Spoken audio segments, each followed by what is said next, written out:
the gentlemen of the press. My name once again is Carlo Ago, a lawyer, and also a lawyer to Home Builders Association of Nigeria. The developers who lost their property through the illegal demolition by the Honorable Minister Wike at Sabonlugbe in the Federal Capital Territory, Abuja. We have been briefed and we have the instructions of the Home Builders Association of Nigeria to bring to the notice of Nigerians and the world that the Honorable Minister Nyesom Wike has been involved in illegal demolition of property at Sabonlugbe in the FCT Abuja. That our client has all the necessary title documents to Sabonlugbe, Abuja. That before they started developing the said area, they got building permit from the Development Control, a department in the Federal Capital Territory Administration. And it is on record that before the Development Control Department will issue any building permit, they always liaise with the urban and regional planning, who will verify whether the applicant for a building permit is actually the owner of the state property in which he is interested to develop. And payments were made, statutory payments were made to the said development control. But to the surprise of everybody in the FCT, the Honorable Minister, without notice to our clients, without notice to anybody, by an executive fiat, directed the Development Control Department to go to the said Sabonlugbe to destroy properties worth over 200 billion naira.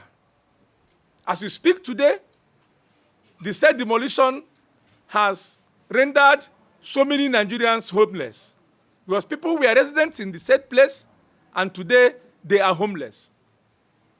What bothers our clients is that for the Honorable Minister to enter such place and order for the demolition, there should be a court order. The minister cannot be a judge in his own case. You cannot say these people are land grabbers and at the same time issuing order for the demolition. There is no such order from any court of competent jurisdiction in the FCT that gave such order. As we speak today, even when the Honorable Minister is aware that the said area has become a subject of litigation, the Honorable Minister has been served with the said processes and in his characteristic manner of being a tyrant, or being somebody who doesn't care about the institutions, has gone ahead to demolish the place and is still going on to demolish the place.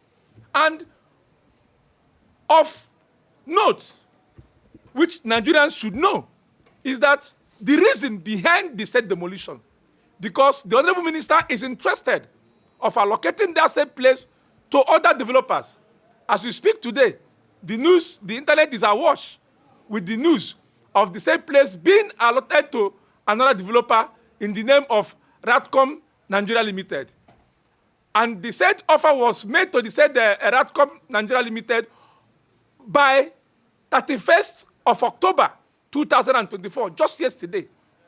So which means the Honorable Minister, ab initio, has an ulterior motive in demolishing those areas because he wants to reallocate that place to his friends and to his cronies. He's on record, and even Sahara reporter reported it as of yesterday, that the same place which the revenue minister demolished had been allotted to another developer in the name of Ratcom Nigeria Limited. One then wonder, why would the honorable minister allocate a place that is already fully developed to another developer? What's the essence? Has the entire land in Abuja finished that the honorable minister cannot allocate another place to the said Ratcom Nigeria Limited, even when the place is a subject of litigation? The honorable minister, who is a lawyer, not just a lawyer, he is a life bencher of the Nigerian Bar Association. Despite that, he knows the law, and the minister's wife is also a justice of the Court of Appeal. They know the law. We wonder why the honorable minister will go ahead to allocate a place that is a subject of litigation in court, when he knows that by the doctrine of least spendings, that you should not do anything that will force a fiat accompli on the court. The honorable minister has shown disdain to court, which they will always refer Nigerians to. Go to court, go to court. Nigerians have now gone to court to seek redress to the illegal demolition carried out by the honorable minister. That is why we are here, to inform the gentlemen of the press, because we know that now that the information has gotten to you, that the information will be properly disseminated to the nooks and crannies of this country and even beyond, that honorable minister should be called to order so that he will not invite chaos in the FCT. On the day he visited the said place, he called my clients land grabbers. But from what happened yesterday, by the document we saw yesterday, an offer granted, an allocation granted to Ratcom Nigeria Limited on the property that is a subject of litigation. Who is now a land grabber? It is the Honorable Minister Nyesom Wike that is a land grabber in this instance, because he grabbed the land that does not belong to him. He grabbed the land that is already allotted to people who built on that land. He now grabbed, and for his personal aggrandizement, has now allocated to another person because of what he will get.